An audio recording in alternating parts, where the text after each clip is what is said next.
this, I decided to talk about the novel The Awakening by Kate Chopin. And to start off, I'll give a little background information on the author. So, Kate Chopin is an American author who lived during between 1850 and 1904. She wrote short stories that were published in prestigious magazines like Vogue and the Atlantic Monthly. She also is best known for her two novels, The Awakening and At Fault. All of her stories are mainly fiction and are set in the state of Louisiana during the 1800s, and they focus on the lives of intelligent and sensitive women. And I found this information through katechopin.org, which is a website dedicated to her life story and the work she produced. So the plot of the story is very, very detailed and kind of hard to explain in a small amount of time, but I will do my best. So basically, it is about a young married woman named Edna who meets another man while she's on vacation throughout the summer with her husband. During this time, she becomes close to this man named Robert, who sweeps her away and makes her feel more alive and young than ever.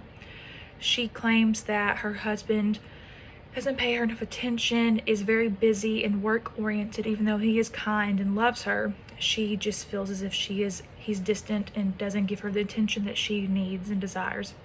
So she becomes close with Robert and has this affair throughout the summer. And she turns into this rebellious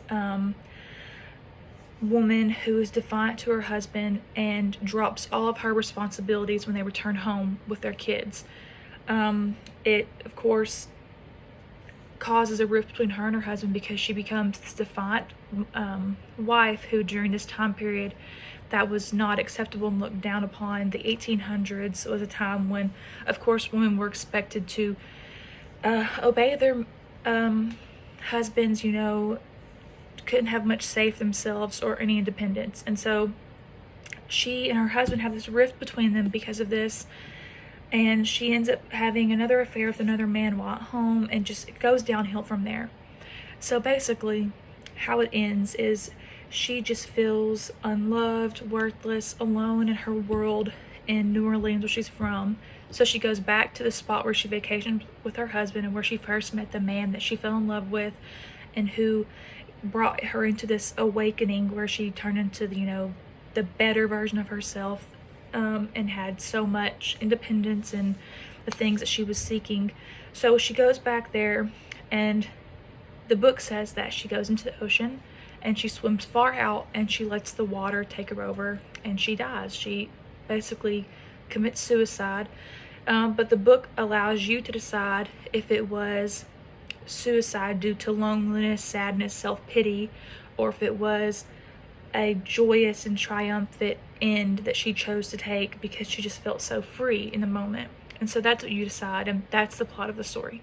So a couple of themes from the book is self versus society. So in this, it is talking about how society during that time deprived a woman of the desire or deprived a woman of her own freedom, her freedom to think and feel and act as she pleases. There was a certain stigma placed upon women during this time, especially if you were a married woman. And so this is something that Edna struggled with. She wanted to please her own self and not to be pleasing to society. Another thing is that there was a lot of social conventions throughout this book that would get in the way of things. For example, whenever she was having an affair, her first affair with Robert, who fell in love with her and wanted to be with her, he had to set his love aside and realized that he couldn't be with her because of the stigma it would put on him if he went after a married woman. Because she was married during that time, it was very bad to, pursue a married woman or have a woman pursue a married man. It was just didn't go with the social conventions of that time. And so it is just something that controls a lot of the novel throughout the story. Another theme is motherhood and how it is romanticized, and in the realistic version of it. So to Edna, she did not enjoy motherhood. She, of course, played the part in the beginning, but whenever she started going downhill and had her affair and had this awakening, she realizes that she does not enjoy motherhood. She sees it as slavery, evilness, how she feels like her children take away her freedom. She feels like a slave to her children and her husband, and she just does not enjoy it. Another major theme is feminism. So of course it's talking about how during this Victorian period of the 1800s, a woman was expected to be a certain way. If she was a wife, if she was a mother, she was supposed to be the perfect loving mother who took care of the family, who took care of the husband and the kids, had certain roles, the stay-at-home domestic housewife, and she hated it and did not want to be part of it. And so those are the themes.